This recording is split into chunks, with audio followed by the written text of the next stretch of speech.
Bueno.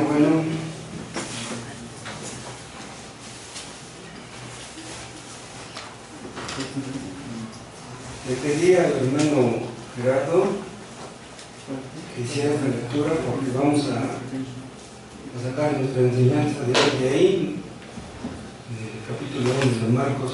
Los miércoles hemos estado estudiando el Evangelio de Marcos.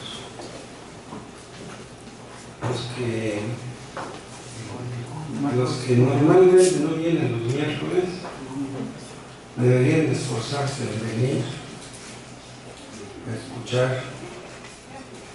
Se complica a veces por el clima, pero si traen en su carro una lancha, podrían intentarlo, ¿no? Marcos, capítulo 1.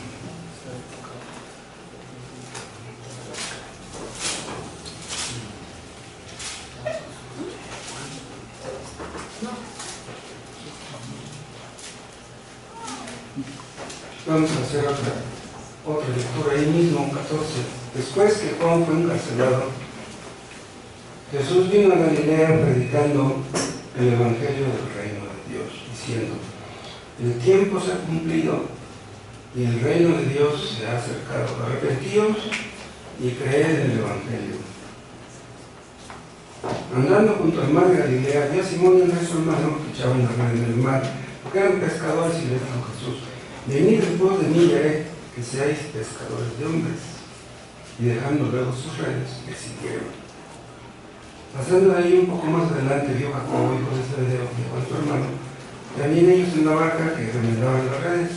Y luego los llamó, y dejando su padre Zebedeo en la barca con los jornaleros, le siguieron. Y entraron en Capernaum, en los días de reposo, entrando en la sinagoga, enseñaba. Se admiraban de su doctrina porque les enseñaba como quien tiene autoridad y no como los escribas.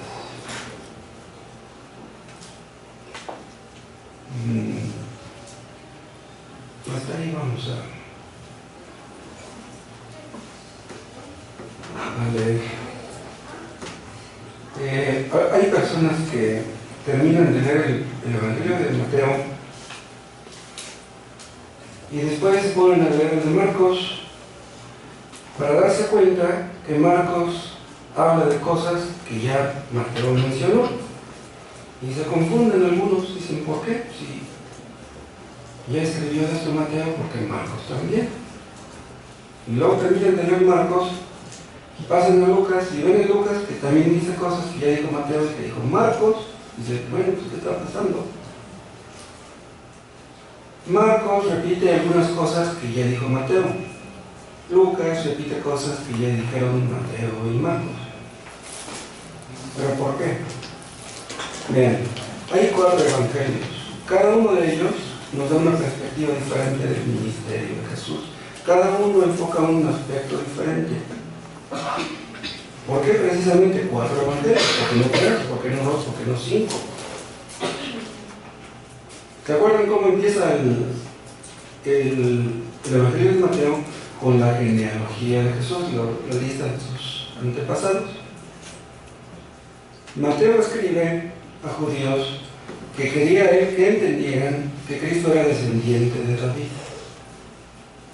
¿Se acuerdan de ahí en ese evangelio cuando le grita a un ciego y le dice: Jesús, hijo de David? Cristo era descendiente de David y por lo tanto heredero legal al trono. Cuando Cristo murió en la cruz, le pusieron un letrero arriba que decía: Jesús Nazareno, rey de los judíos. Ellos no lo querían aceptar, pero él tenía derecho legal al reino profetizado. Y Marcos no tiene ese propósito. Marcos nos habla de que Jesús es el siervo que Isaías profetizó. Esa palabra siervo es muy crucial en el libro de Isaías. Isaías profetizó que un siervo vendría al mundo, ese siervo sería Cristo.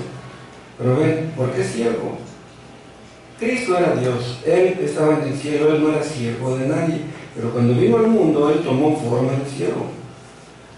Decir que tomó forma de siervo, como dice Pablo en Filipenses, quiere decir que Él no era siervo, pero adoptó la forma de siervo. ¿Para qué? Para servir al Padre. Pero en el siervo Cristo no servía a nadie. Cristo es Dios. Dios no tiene por qué servir a nadie. Cristo es el siervo, el rey siervo, que vino a dar su vida en rescate por muchos. ¿Se acuerdan que veíamos en Marcos 10 ese texto? 10:45. Entonces Cristo se humilló y tomó forma de siervo. Y es por eso que Marcos no habla de la genealogía, porque los siervos no tienen genealogía. Los reyes sí, pero los siervos no. Los primeros versículos de Marcos, como ustedes leyeron, nos hablan del precursor del Mesías. ¿Quién sería el precursor? Juan el Bautista, que señalaría el curso. Pero no se detiene mucho en ese asunto. Sí, porque a partir del versículo 17 pueden ustedes ver cómo tiene prisa por hablar de Jesús. O sea, Juan el Bautista no habla mucho de él. No, él quiere hablarnos de Jesús. Y Marcos también. Y ya después, más adelante, habla de cómo Juan el Bautista bautizaba en el río Jordán y Cristo Jesús acude a su bautismo, eso que dice el versículo 9. ¿Por qué Cristo tenía que bautizarse? Nosotros nos bautizamos porque reconocemos que somos pecadores. El bautismo es un símbolo de la limpieza espiritual. ¿Pero qué tenía que limpiarse Cristo? Él era puro y santo. Pero Cristo tuvo que ser bautizado para identificarse con nosotros. Tomó la forma de pecador, aunque Él no lo era. Cristo se identificó con los pecadores en todo, excepto en el pecado, obviamente. Juan el Bautista ya sabía quién era Jesús. Ya conocía todo lo que muchas cosas que se decían de él. Era su primo, acuérdense ustedes. Pero cuando lo vio, cuando lo bautizó, y vio que le descendía el Espíritu Santo en forma de paloma y escuchó una voz del cielo, entonces él pudo confirmar lo que Cristo era realmente. Es lo que dicen el versículo 10 y el 11. Y ya después, en el versículo 12, pueden ustedes ver cómo el Espíritu Santo impulsó a Jesús al desierto, donde sería tentado por el diablo. Apenas acababa de ser bautizado y ya el Espíritu Santo lo estaba tentando. Adán fue tentado y cayó. Jesús fue tentado, pero él no cayó. Entonces, ¿qué vino a hacer Jesús? Lo que Adán no quiso hacer. Cristo Jesús venció a Satanás, vean, allí en el desierto, como hombre. Porque alguno pudiera pensar, pues qué chiste tiene que haya vencido a Satanás, pues él era Dios. Pero vean, Cristo venció a Satanás como hombre. Cristo no tenía pecado, pero entonces, como no tenía pecado, no tenía hambre, claro que sí, él ayunó y él tenía hambre, su hambre era verdadera. Adán fue vencido en una posición ventajosa. En un jardín, Jesús venció en una posición desventajosa, en un desierto. ¿Y qué logró Cristo venciendo? Que el paraíso que Adán perdió, lo recuperemos. Cristo ha recuperado el paraíso para los suyos. Entonces podemos decir que este mundo volverá a ser el paraíso que un día fue. El cielo nuevo se juntará con la nueva tierra, y entonces aquel paraíso que Adán perdió, ahí lo tendremos nosotros.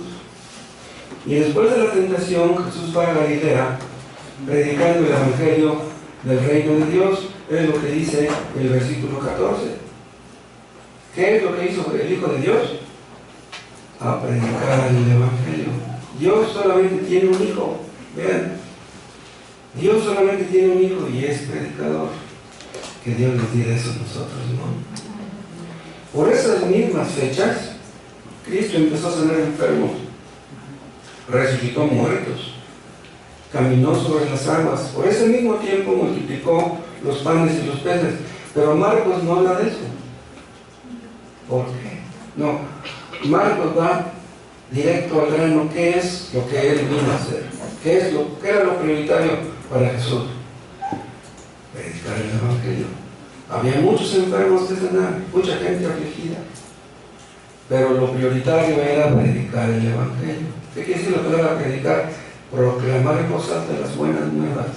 Cristo trajo las buenas nuevas y quería que todo el mundo supiera eso. Esa palabra predicar está ahí en un participio presente. O sea, quiere decir el tiempo del verbo que Cristo predicaba el Evangelio todo el tiempo. Entonces no permitía que otras cosas lo apartaran. Si se brincan ustedes hasta el versículo 32, pueden ustedes ver que le llevaron a algunos que estaban enfermos y a otros que estaban endemoniados. Y sanó a muchos, dice el versículo 34. No dice que sanó a todos. Y sanó a muchos que estaban enfermos de diversas enfermedades y echó fuera muchos demonios.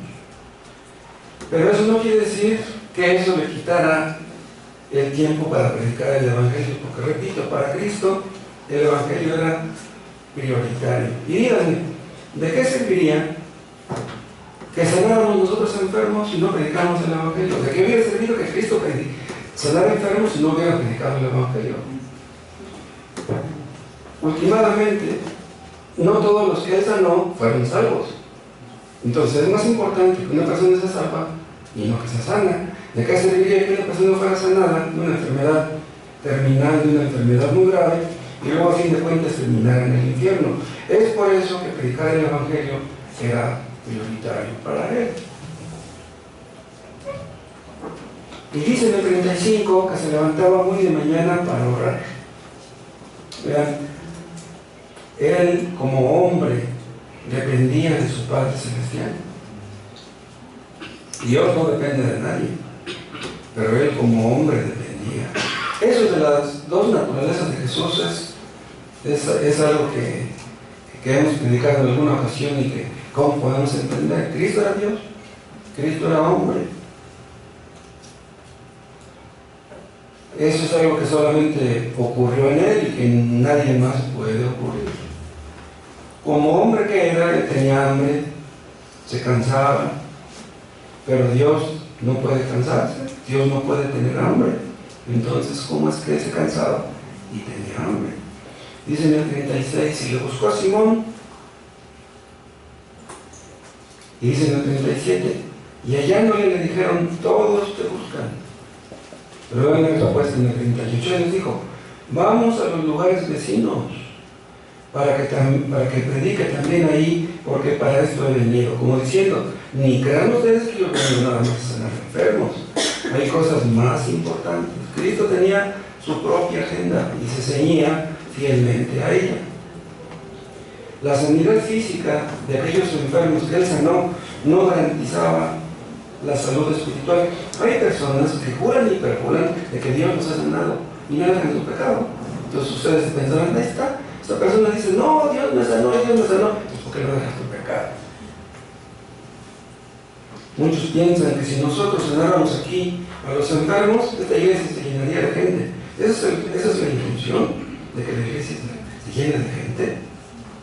Lo que queremos es que la gente se salve. ¿Y cómo se salvará? Predicando el Evangelio. Dios diseñó la predicación para la salvación de los pecadores, no la sanidad de los enfermos. Todo debe de girar los domingos aquí entre nosotros alrededor de la predicación del Evangelio.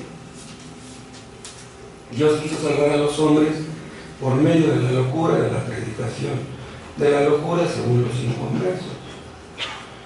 Iglesias hay que enfatizan esto, que enfatizan aquello otro, pero no enfatizan lo más importante. ¿Qué es lo más importante?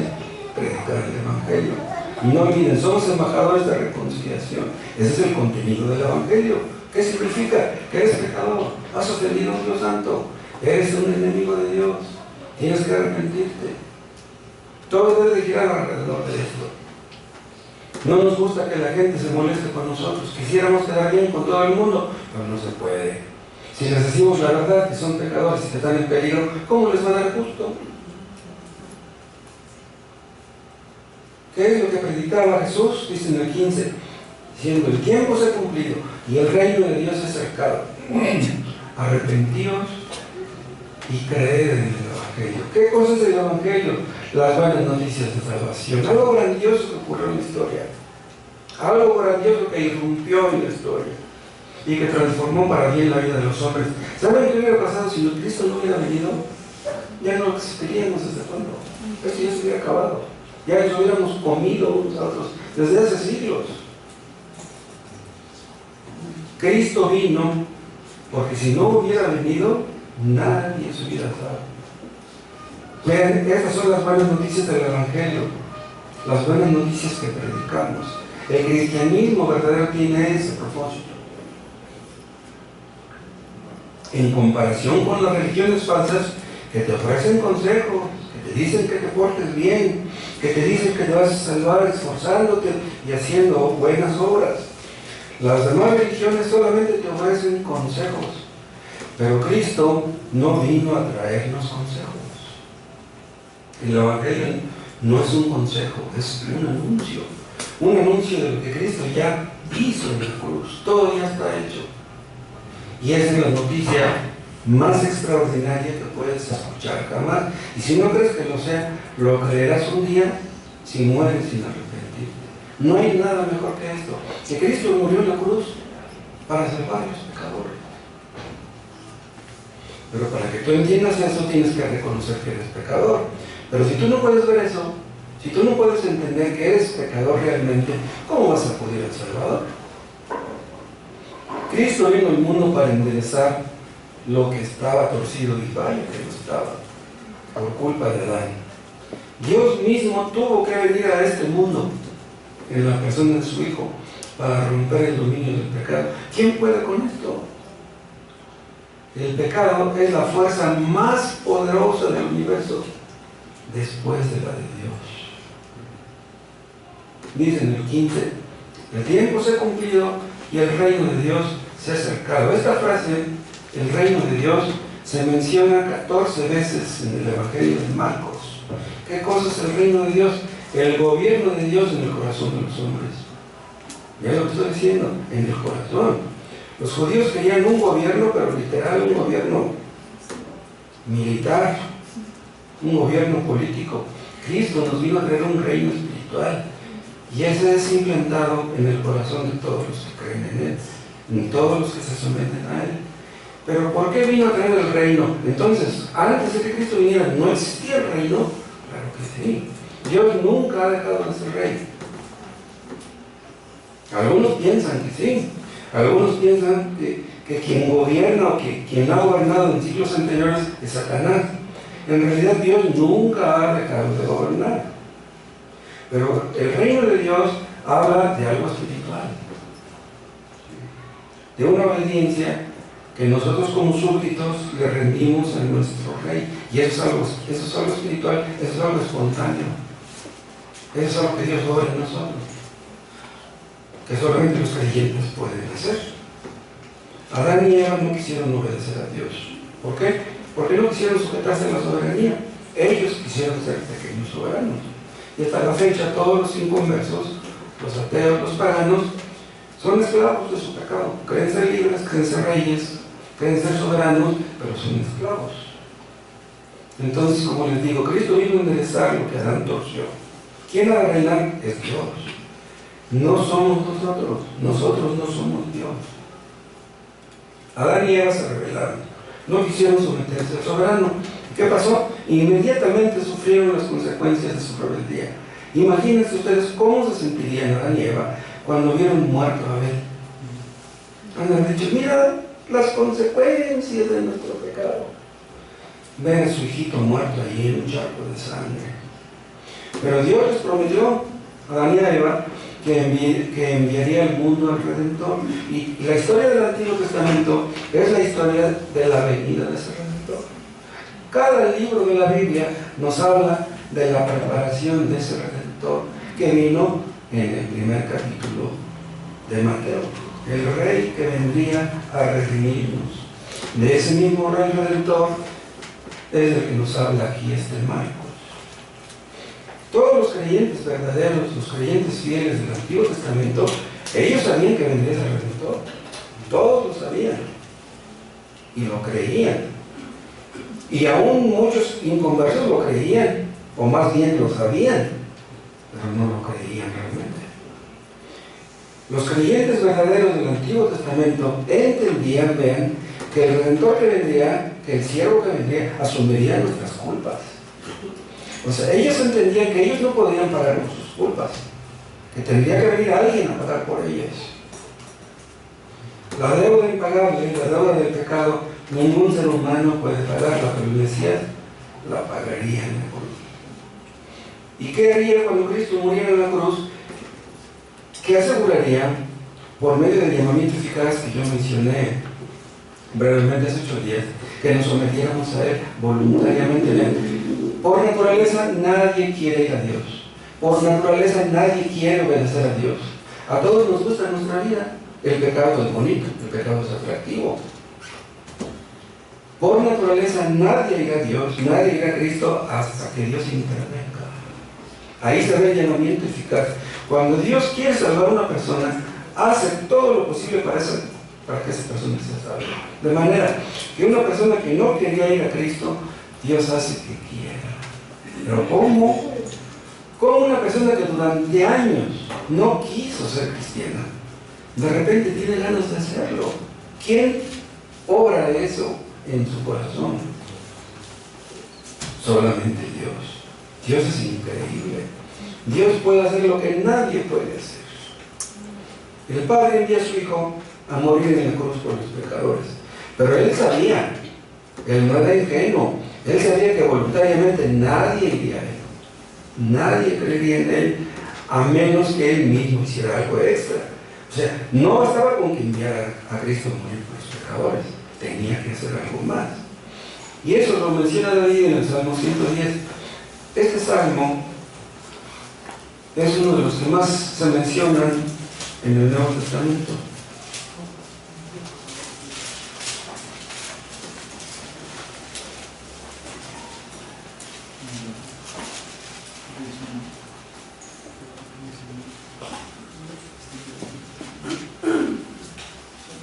Salmo 110, 1.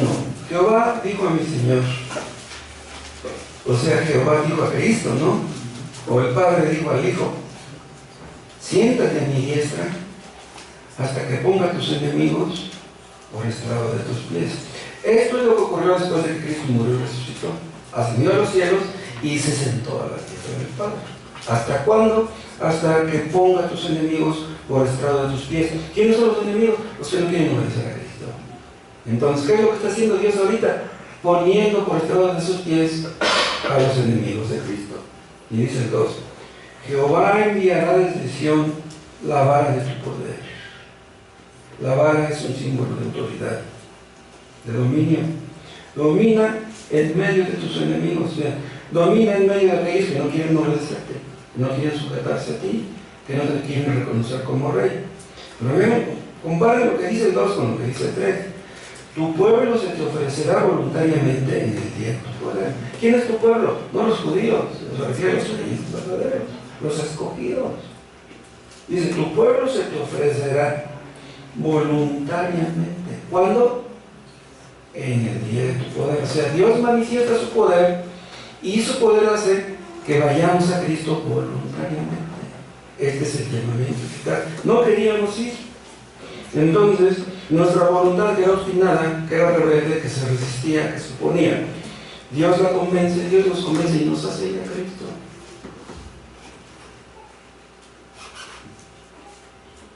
El hombre, por naturaleza, es esclavo del pecado, pero no solamente eso, ama sus cadenas. Un esclavo puede odiar sus cadenas y quiere romperlas, pero un pecador tiene cadenas y las ama. Entonces, ¿cómo se va a deshacer de ellas? Entonces, para que una persona vaya a Cristo, Dios debe hacer algo para que esa persona vaya a Cristo. Hay un versículo que no apunté que dice Jesús: a todos atraeré a mí mismo. ¿Se acuerdan? Dice, yo, si fuera levantado de la tierra, a todos atraeré a mí mismo. Cuando dice a todos, se refiere también a los escogidos. Pero vean cómo dice, los atraeré. En otras palabras, que si Cristo no nos atrae, nos vamos. Y acá en el Evangelio de Marcos, cuando empieza él a predicar, dice, el reino de los cielos se ha acercado. Acabo de yo de mencionar que es el gobierno divino implantado en el corazón de los hombres y que Dios hace que vayamos a él voluntariamente. Pero cuando él dice, el reino de los cielos se ha acercado, ¿saben cómo se puede traducir? Ese rey que ustedes están esperando, aquí está. Yo soy. Ese rey que ustedes esperaban, el Mesías que ustedes esperaban, aquí estoy. Yo soy. Y ese reino, déjenme decirles que Cristo les predicó a aquellos, que les predico yo a ustedes, se aplica a cualquier época, a cualquier persona que quiera venir a Cristo. O sea, si ustedes vienen a Cristo en arrepentimiento y fe, ese reino es de ustedes. ¿Cuántas veces hemos mencionado, por negros y horribles que sean sus pecados, Dios los perdona? Pero si sus pecados de ustedes son pocos, si ustedes no se arrepienten por muy pocos pecados que tuvieran, Dios no los perdona. Somos perdonados en base a lo que Cristo hizo. Esas son las buenas noticias. Si tú te quieres salvar en base a tus propias obras, esas son muy malas noticias. Si tú vienes a Cristo, Cristo es tuyo. Si tú escoges a Cristo, es porque Él te escogió, como yo les decía hace 8 días. Entonces, si tú escoges la buena parte, esa buena parte nunca te será quitada. ¿Entienden ustedes por qué la salvación no se pierde? Porque Cristo la compró y te la regala y Él no te la va a quitar.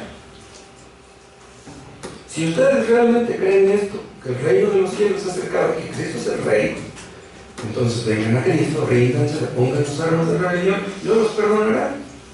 Pero lo que tienen que hacer es creer en el Evangelio. Él es el Rey. Tomó forma de siervo, pero Él sigue siendo el Rey. Entonces tienen ustedes que reconocer que se han rebelado en contra de Dios. Ustedes han ofendido a un Dios santo. El arrepentimiento verdadero, para que se pueda llamar así, tiene que conducirnos a ver el pecado y a aborrecerlo. No basta con que ustedes entiendan que son pecadores. No basta con que crean en su mente que son pecadores. Tienen que romper con el pecado y tienen que aborrecerlo. De otra manera, su arrepentimiento no es arrepentimiento. No basta con que ustedes piensen que el pecado es malo. No basta con que crean que el pecado es algo inconveniente. Ustedes tienen que dejar el pecado. No basta con que tengan la disposición a dejar el pecado. Tienen que dejarlo. Una persona puede sentirse impotente, derramar lágrimas de impotencia y decir, ¿por qué no puedo arrepentirme?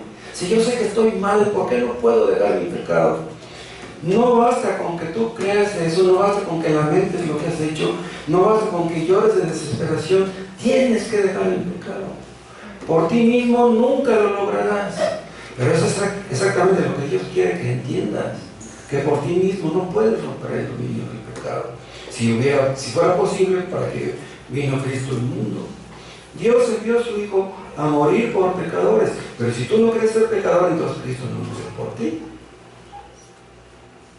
Cristo vino a morir en la cruz por pecadores, no por gente buena. Si tú quieres ser bueno, entonces Cristo no murió por ti. Entonces, si tú rechazas lo que Cristo ya hizo, no hay otra forma de que seas salvo. Esa es la única. Y si te niegas a recibir la salvación por la gracia, te pones la soga en el cuello y ya no hay esperanza para ti. ¿Qué cosa es la conversión? Bien, la conversión es que tú entiendas que tú no eres soberano. Hay un soberano con mayúscula y es lo que te tienes que sujetar.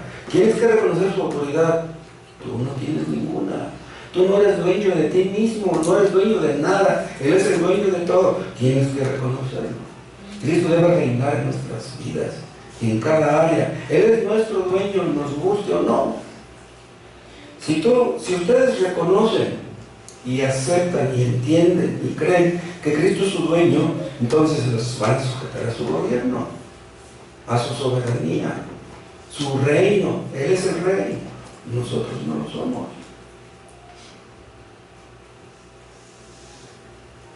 La conversión implica un cambio de corazón. implica un cambio de dueño. Vean ustedes en Marcos, capítulo 1,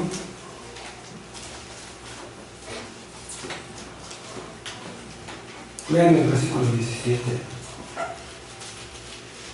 Y les dijo Jesús: venid en pos de mí, y haré que seáis pescadores de hombres.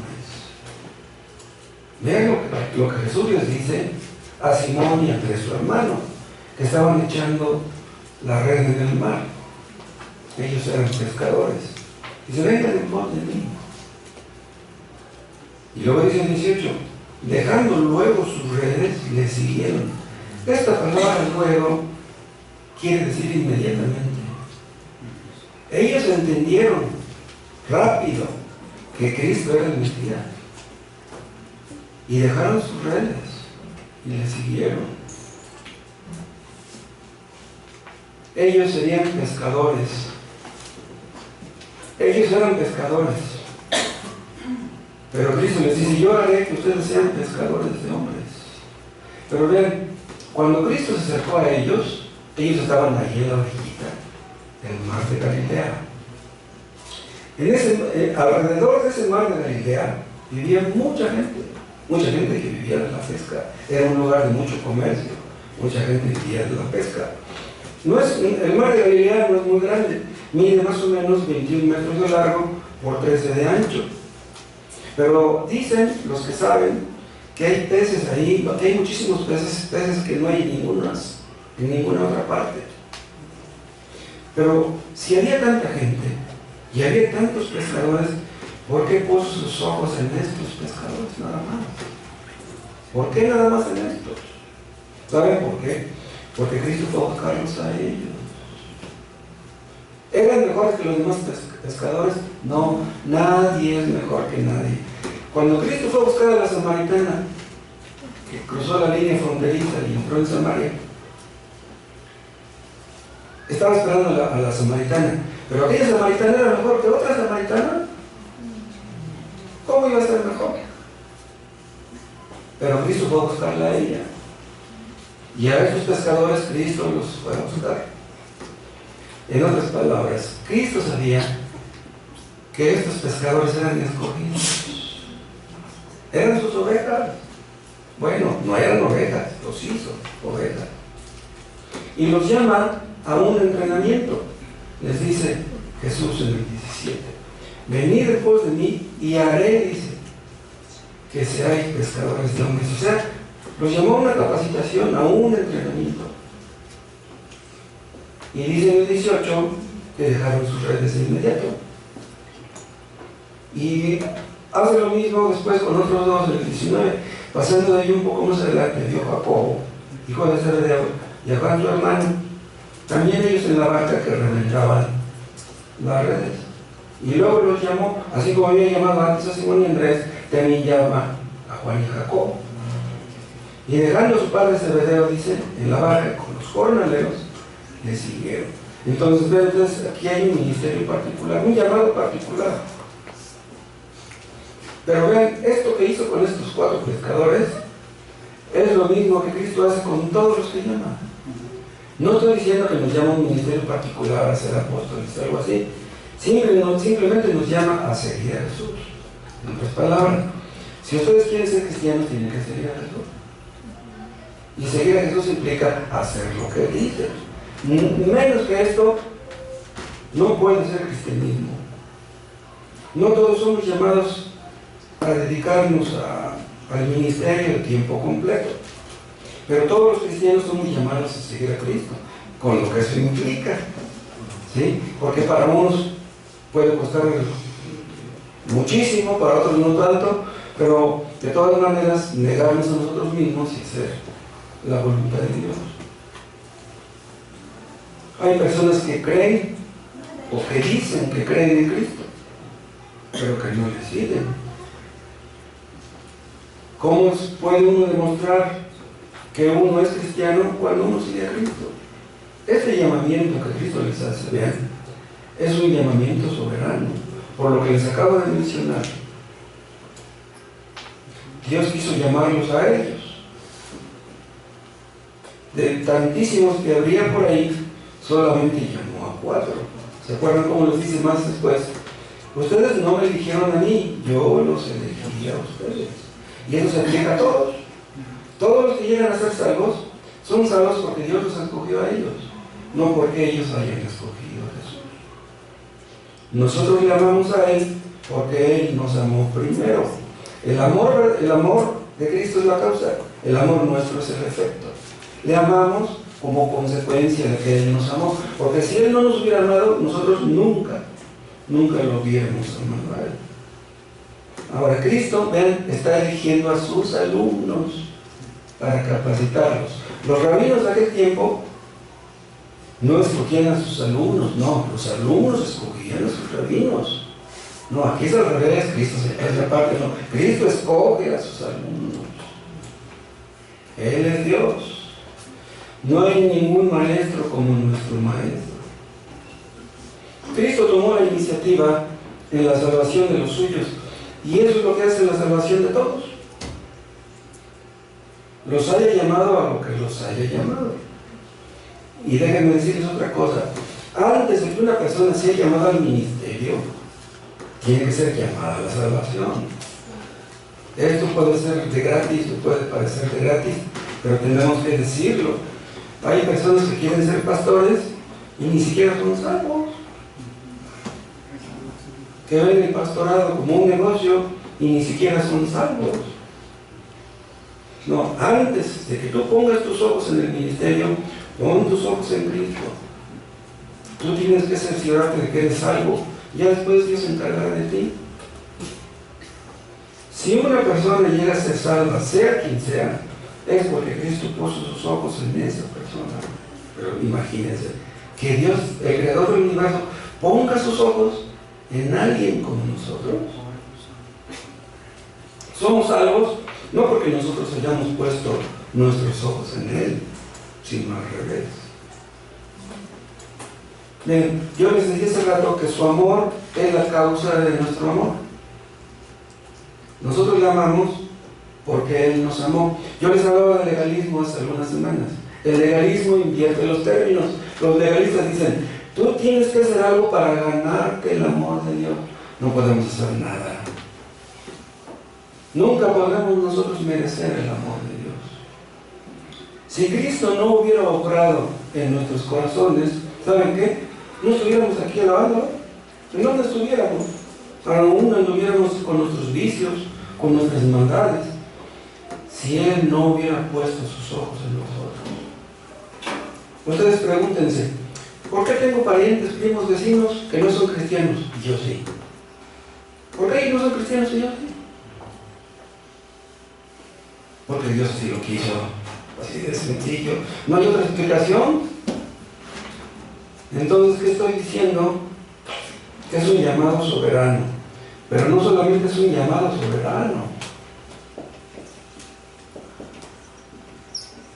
es un llamado también personal.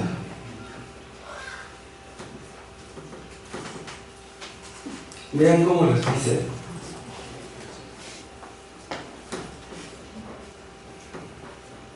Les dijo Jesús, venid en pos de mí. Ven, les está diciendo a ustedes, les estoy diciendo a ustedes, vengan en pos de mí. Esto no se parecía en nada a los llamamientos de los rabinos. ¿Saben cuáles eran los llamamientos de los rabinos? A ser fieles a la ley, fieles a lo que estaba escrito. Pero Cristo dice, no, ustedes tienen que venir en pos de mí. Cristo nos dice que debemos seguirlo a Él. Tenemos que serle fieles a Él. Miren, Cristo no nos llama en sí a ser fieles a una institución. ¿Entienden lo que les quiero decir con esto? No nos llama Cristo a ser fieles a un grupo X. No nos llama a ser fieles a un cierto conjunto de reglas. Ni tampoco incluso a una serie de doctrinas. Cristo nos llama a serle fieles a Él, a una persona, a seguirlo a Él, a ir en pos de Él. ¿Por qué seguirlo a Él? Porque Él es Dios. Solamente Dios pudo haber dicho palabras como estas. Cristo es el único Dios verdadero. Cristo es nuestro creador. Cristo es nuestro Dios, nuestro Salvador, nuestro Redentor, nuestro dueño, nuestro todo. Si ustedes tienen algo en contra de esta iglesia, si ustedes tienen algo en contra de lo que enseñamos aquí, ¿qué tienen ustedes en contra de Cristo? Ustedes pueden ponernos a nosotros un montón de defectos y ver muchos errores, pero en Cristo, ¿qué errores ven? Ustedes son llamados a seguirlo a Él. Tener algo en contra de Cristo es tener algo en contra de Dios. ¿Qué tienen ustedes en contra de Dios? Cristo dice: venid en pos de mí, síganme a mí, aprendan de mí, obedézcanme a mí, crean en mí. Todo eso está implícito en esta frase. Los dioses falsos es imposible que digan cosas de este tipo, ni de ningún otro. ¿A qué nos llama Cristo? A dejar el pecado.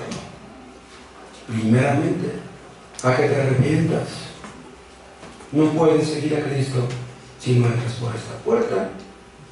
Nosotros les decimos a ustedes que dejen su pecado, que se arrepientan de su pecado. Pero díganme, nosotros personalmente, ¿qué nos ganamos con que ustedes dejen su pecado? ¿Qué ganamos? Si ustedes pecan, yo no pierdo nada. Entonces, cuando les decimos que dejen su pecado y que se arrepientan, es Dios el que se los está diciendo. Y usa nuestra lengua para que se los digamos. Si ustedes son de los llamados eficazmente, ¿a qué les llama Cristo? A tener una estrecha relación con Él, con una persona, a caminar a su lado, a seguir sus pasos. Es increíble que gusanos como nosotros seamos llamados a cosas como estas. Y no solamente eso, sino que también es un llamamiento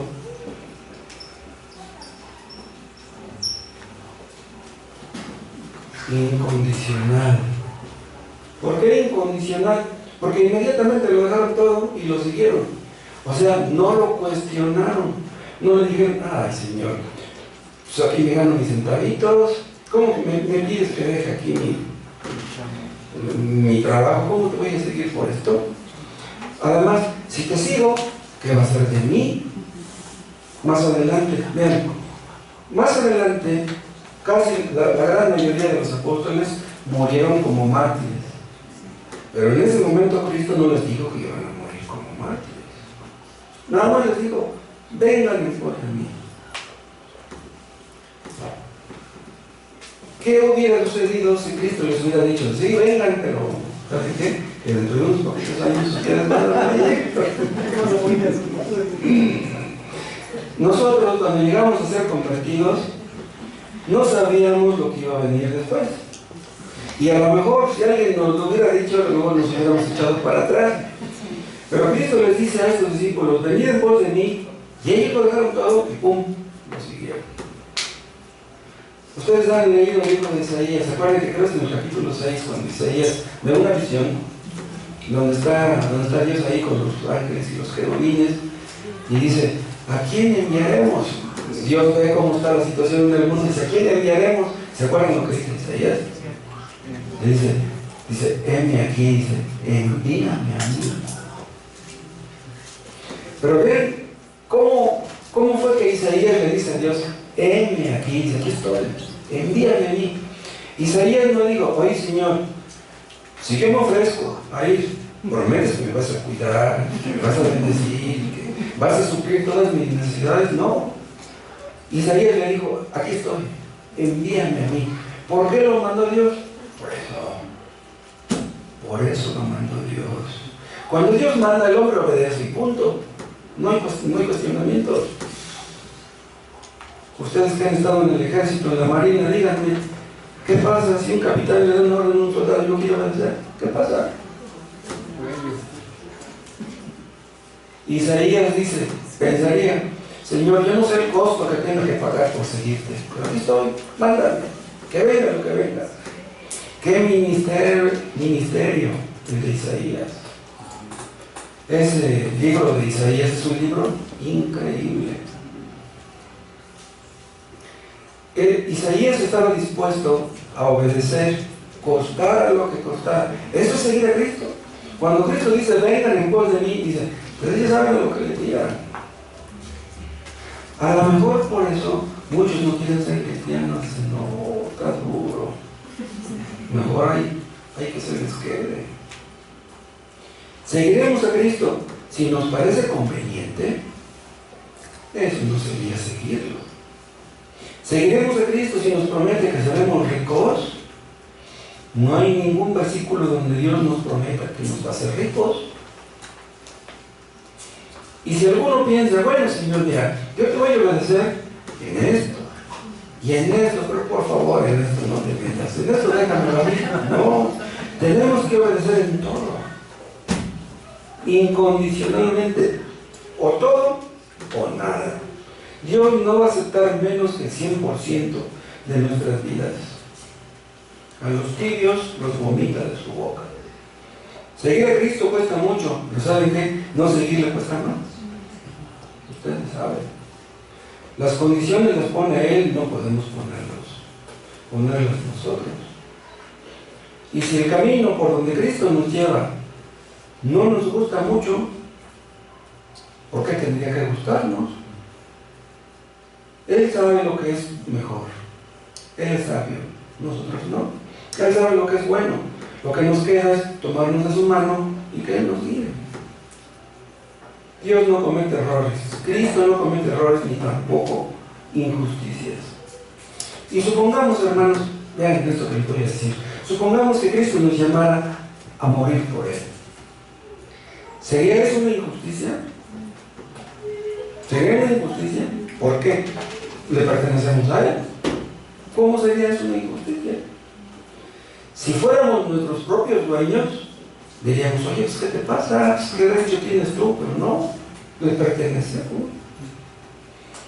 Si seguimos a Cristo, si vamos en pos de Él, tal vez en ciertos momentos no entendamos por qué nos lleva donde nos lleva. Hay ocasiones en que estamos en tinieblas, que no entendemos. Señor, ¿qué quieres decirme?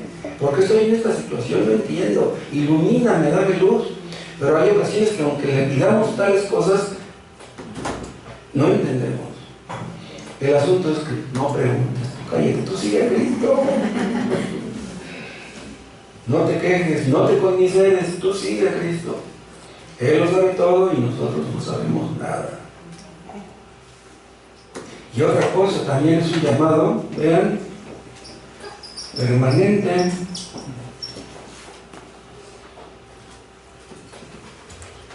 Porque vean cómo dice, venid en pos de mí. Esta palabra venid, según el verbo griego, está en un presente continuo. Los tiempos verbales en la Biblia son importantes. Un presente continuo es algo que nunca debe de detenerse. Entonces, cuando Cristo dice venid, quiere decir, estén viniendo y no dejen de venir. Síganme y no dejen de seguirme. ¿Pero por qué dice eso? No dejen de seguirme. Porque el diablo se opone. El diablo quiere que nos entretengamos con esto, con aquello, y que perdamos de vista lo más importante. Hermanos, ¿qué es lo más importante en nuestras vidas? Construir una casa, terminar una carrera, casar a nuestros hijos, tener un fondo para el retiro. ¿Qué es lo más importante?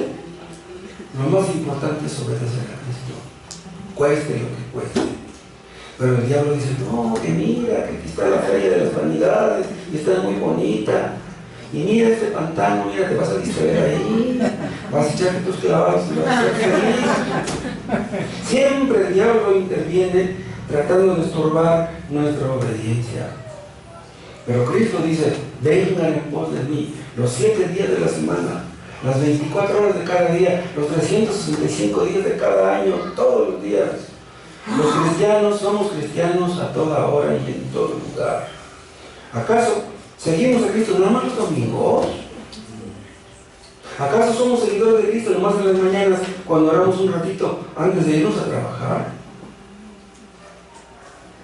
Nosotros seguimos a Cristo a toda hora y en todo lugar. Y los que no hacen eso no son cristianos. Así de simple. Porque muchos dicen que siguen a Cristo. Pero cuando les parece conveniente, mientras no se metan en problemas. Somos cristianos en el trabajo, en la escuela, en la calle, en la vecindad, en todas partes. Seguimos a Cristo cuando tenemos dinero y cuando no lo tenemos. Cuando estamos sanos y también cuando estamos enfermos. Cuando estamos agitados y cuando estamos tranquilos.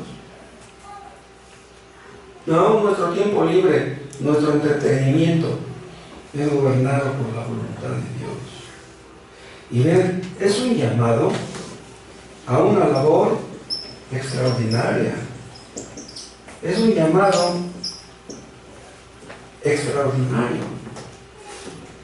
Vean cómo dice, venid después de mí, dice, y os haré pescadores de hombres. Dejen la barca. Yo tengo algo para ustedes que es más importante que pescar peces.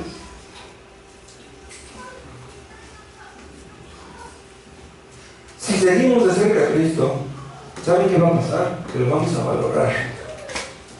Si ustedes caminan lejos de Cristo, ustedes valoran las cosas de este mundo y ven a Cristo como pequeñito, como insignificante, como si nada.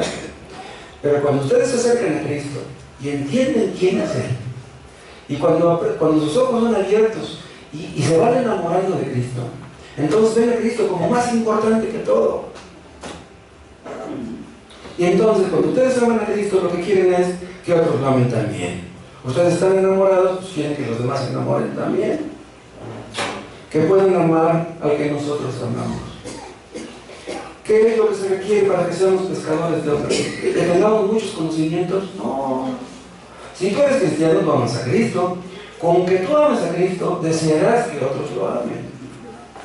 Entonces, ¿qué se requiere para que tú seas pescador de hombres? Que vengas a Cristo. Que tengas una relación personal con Él, una relación íntima. Bueno, en realidad todos los cristianos tenemos esta relación en un grado o en otro. Los que no tienen esa relación, pues no se les puede llamar cristianos. Y esto lo entendimos un día cuando nos cayó el 20 y supimos que Dios nos había perdonado todos nuestros pecados. Después de haber cargado por años un costal de este tamaño, de repente se te aligeró la carga. Y sabes que ya Dios te perdonó. Pero ¿cómo es posible que tus pecados hayan sido perdonados? ¿Tú entiendes eso? ¿Ustedes creen realmente que sus pecados han sido perdonados en Cristo? Si ustedes entienden eso, ustedes tienen que amar a Cristo. Aunque yo estoy hablando del amor a Cristo, pero de todas maneras, pues nuestro amor por Cristo pues nunca será como nosotros quisiéramos. Quisiéramos amarle con todo nuestro corazón, pero ¿cuándo le amaremos de esa manera? Pero aún así, aunque tú amas a Cristo un poco, ese poquito que tú amas a Cristo, tú quieres que crezca. Y tú quieres que otros amen también a ese Cristo al que tú amas. Es el amor que Él tiene por nosotros y es el amor que nosotros tenemos por Él. Entonces, aunque ustedes no conozcan muchos versículos, si ustedes conocen a Cristo y aman a Cristo, ustedes se evangelizan, ustedes hablan de Él.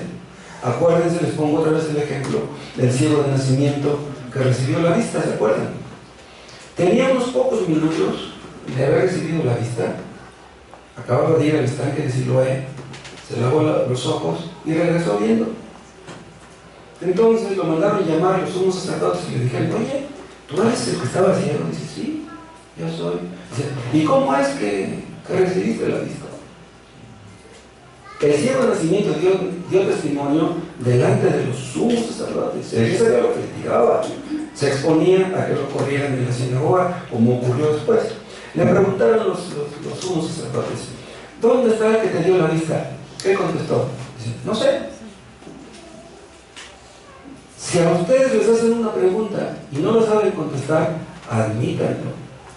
No digan, no crean que lo saben todo. No, la mera verdad no lo sé. Déjame investigarlo. No presumas de que lo sabes todo, porque en realidad nadie lo sabe todo. Pero una cosa sabía aquel ciego, o dos. Dice, yo lo único que sé es que, habiendo sido ciego, ahora veo. Si tú le dices a un testigo de Jehová, yo sé que ya Dios me perdonó mis pecados, él no puede decir nada en contra de esto. ¿Qué se va a decir? Él nunca ha experimentado el perdón de sus pecados. ¿Cómo puede discutir contigo si le dices que ya perdonó los tuyos? No puede, no tiene las bases. La teología de aquel ciego era muy poca, pero fue suficiente. Defendió lo que tenía que defender y punto. Lo echaron de la sinagoga, pero no le importó. ¿Qué importa si nos echan de la sinagoga, de la fábrica, de la escuela, de la empresa, de la base de mototaxis? ¿Qué importa? E incluso si nos echan del hogar, ¿qué importa si Cristo es nuestro Salvador? Si Él nos llama a seguirle, sigámoslo. Y ya no vamos a seguir a los hombres. Cristo les dice, vengan en pos de mí. Y cuando nos acercamos a Cristo, Él nos capacita para ser pescadores de hombres. Y entonces queremos que otros le conozcan y le sigan. También les doy un ejemplo de la samaritana. Ahí en Samaria, gracias a la samaritana, vamos a decirlo de esa manera, se abrió una iglesia. La samaritana recibió un curso de evangelismo. ¿Qué fue lo que dijo? Dejó el cántaro y entró en el pueblo y dijo, vengan. Dice, les voy a enseñar a alguien que me dijo todo lo que yo he hecho. Dice, les voy a mostrar a un hombre que ya me sacó mis trapitos al sol.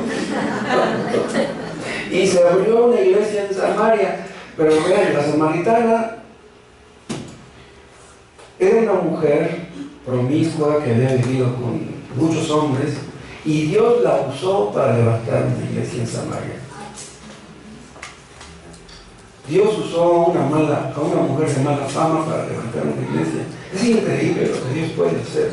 Ustedes pensarán, no, yo voy a levantar una iglesia por medio de gente que tiene muchos conocimientos, por gente muy santa. Pero vean lo que hizo Cristo con esta samaritana. La verdad es que nuestro Dios es un Dios increíble que hace cosas increíbles.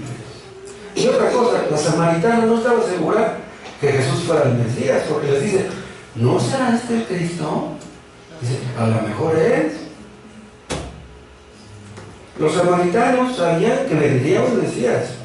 La samaritana no sabía también, pero no estaba seguro. Los conocimientos de la samaritana eran muy limitados. En aquel tiempo, aún los judíos vivían mejor que los samaritanos, pero aún así, las mujeres judías, había muchas y hombres que eran analfabetos. Las samaritanas peor. Pues esta mujer samaritana a lo mejor ni leer sabía. ¿Quién sabe? No esperen ustedes tener muchos conocimientos para hablar de Cristo. Si ustedes aman a Cristo, hablen de Él. Si ustedes tienen pocos conocimientos, póngalos en las manos de Dios. Vean Juan, capítulo 4.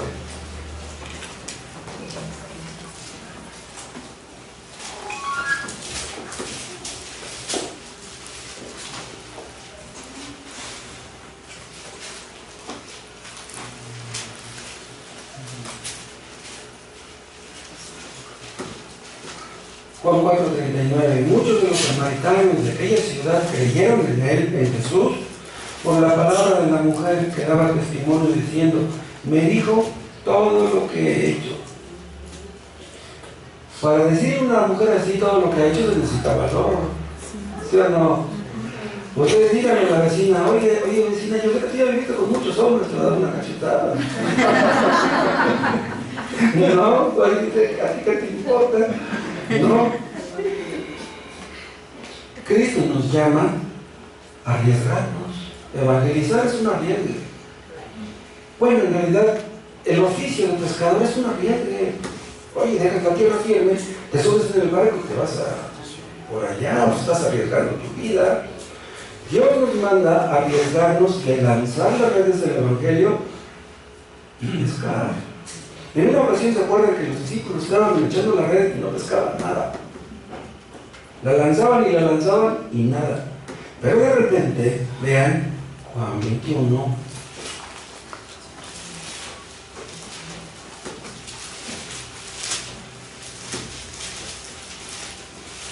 Juan 21:1.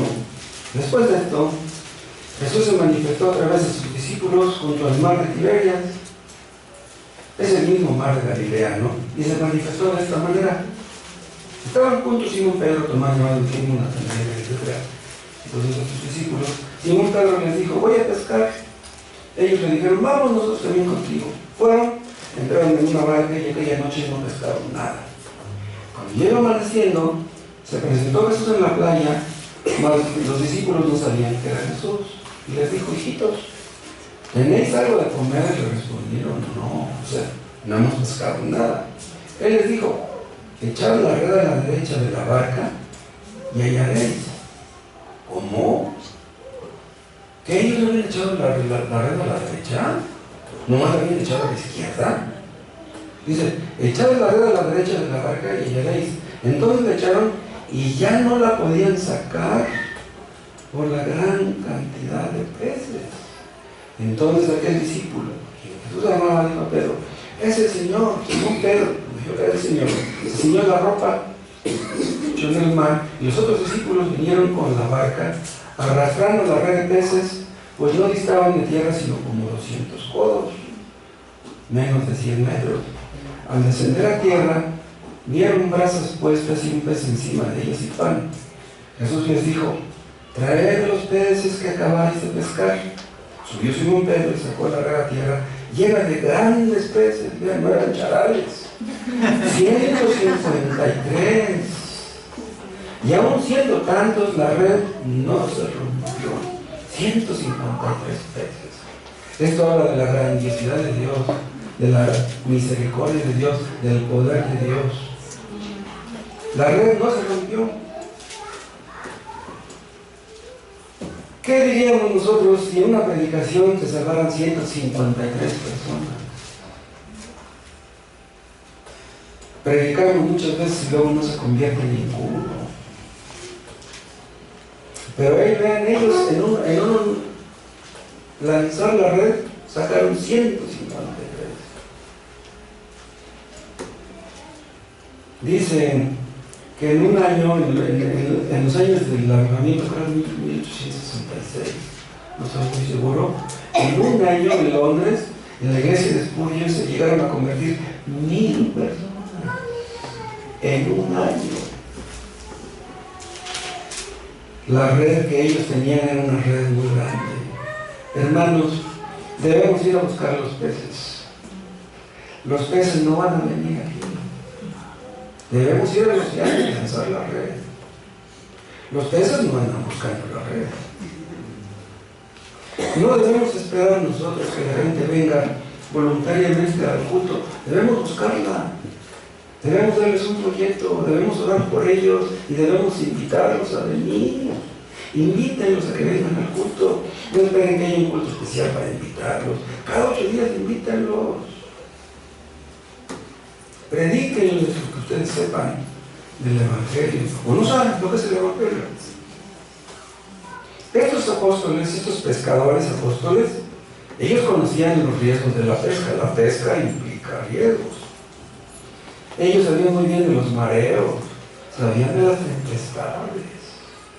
Pero qué contentos se ponían cuando regresaban con la red llena de peces. Hermanos, Dios puede pescar pecadores sin ustedes y sin mí. Él es todopoderoso, pero Dios ha querido hacernos sus colaboradores. Quiere usarnos para ser un medio de bendición para los habitantes de esta gran ciudad. Dios nos ha hecho socios de esta empresa. Y no se les olvide otra cosa: nuestra responsabilidad es lanzar la red. Nuestra responsabilidad no es traer los peces a la red. Dios se encargará de eso. Nosotros lo que tenemos que hacer es lanzar la red. ¿Cuál es nuestra obligación? Predicar el Evangelio de la gracia. Y Dios que salve a los que quiera. En esa ocasión fueron 53. Pero ¿qué trabajo le cuesta a Dios salvar a muchos? Un poco después nos salvó a 3000, el día de Pentecostés. Dios ha decidido salvar a los pecadores por medio de la predicación del Evangelio. No dejen de orar, hermanos, por los que predicamos.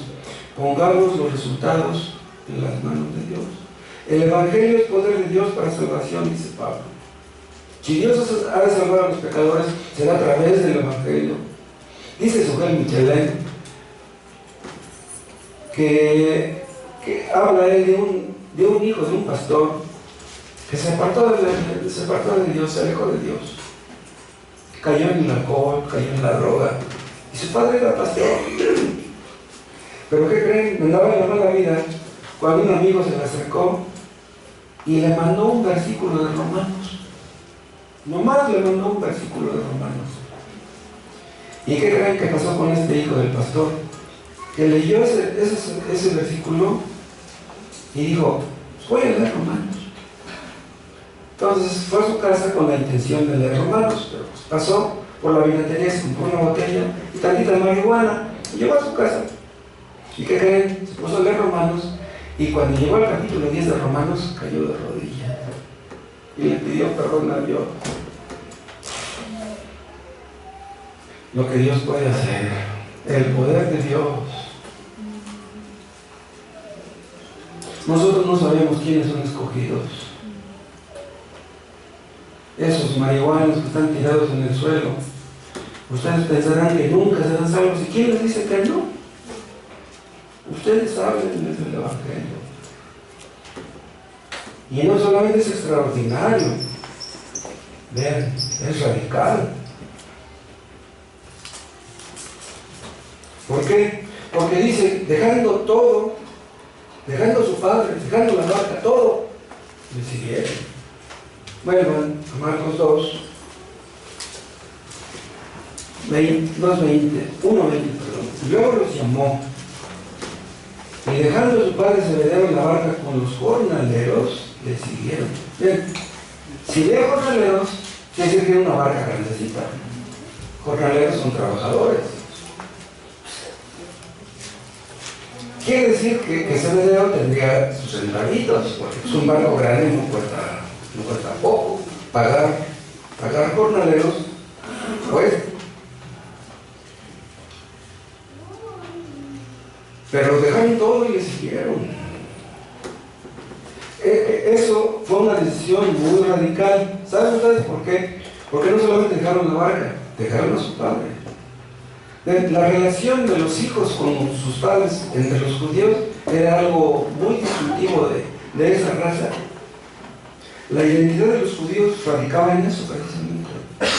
Entre los judíos los lazos familiares son muy fuertes, pero estos discípulos dejaron a sus padres, dejaron la barca y siguieron a Cristo. ¿Por qué? Porque Cristo es Dios. Cristo debe estar por encima de todo. Debemos amar más a Cristo que a nuestros padres, que a nuestras mujeres, que a nuestros hijos, porque Cristo es Dios. Cristo debe ser lo más importante en nuestras vidas. Todo debe girar alrededor de Él. Si ustedes hacen eso, si le dan a Cristo más importancia que a su familia, que a su vida, que a su trabajo, que a su dinero, serán vistos como radicales, serán vistos como fanáticos. Pero Cristo nos llama a seguirle, cueste lo que cueste. ¿Por qué? Porque Él es Dios. Seguir a Cristo cuesta la vida misma. O somos o no somos. Somos cristianos o no somos. No hay término medio. O somos fríos o somos calientes. Hay algunos que presumen de ser sabios y dicen, tú tienes una religión, pero yo no soy un fanático. Sí, soy cristiano, pero no soy tan exagerado como tú. No soy tan exagerado como otros. Le preguntaron a la Yuri, una entrevistadora, dice, oye Yuri, tú dices que eres cristiana, pero si se te presenta un güerito de ojos azules, ¿qué? ¿A poco no le entras? ¿Qué dijo ella? Soy cristiana, no mensa. ¿Es cristiana esa mujer? Un día va a entender que fue mensa, pero no cristiana. Si no se arrepiente, porque todavía está viva. Si tú quieres seguir a Cristo, tienes que seguirlo con lo que cuesta. Y es por eso, como yo les decía hace rato, que tal vez muchos no quieren ser cristianos y dicen, no, mejor yo mi vida y a ver si mi vida. Si ustedes quieren venir en pos de Cristo, tienen que dejar su pecado. Ustedes ya no pueden ser los mismos de antes, ya no pueden vivir la misma vida de antes. Cristo dice, el que no aborrece a su padre y a su madre y a su mujer y a sus hijos, no es digno de ser mi discípulo. Pero ¿cómo Cristo dijo eso? ¿Debemos aborrecer a nuestros padres? ¿Debemos aborrecer a nuestra pareja, a nuestros hijos? No. Lo que quiere decir simplemente es que debemos amar más a Cristo que a nuestra familia. Si comparamos el amor a Cristo con el amor a nuestra familia, el amor a nuestra familia debe de parecer aborrecimiento. Obviamente Dios no nos llama a aborrecer a nuestra familia. El marido debe amar a la esposa, debemos amar a nuestros hijos. Pero Cristo debe estar por encima de todo. Cristo es Dios que vino al mundo. Cristo es Dios que nos llama a seguir sus pasos. Si ustedes oyen hoy su voz, no se endurezcan.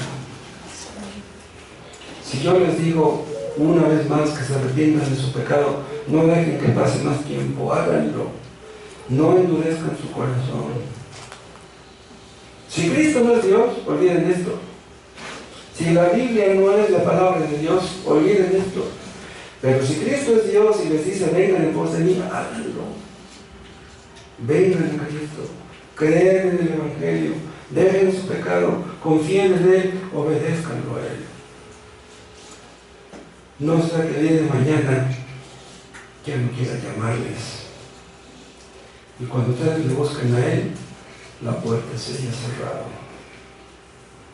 Y si ustedes vienen en pos de Cristo, Él hará que ustedes sean pescadores de hombres. Cristo puede hacer con nosotros lo que nunca soñamos. Dios puede hacer de cada uno de nosotros que seamos pescadores de hombres, que así sea.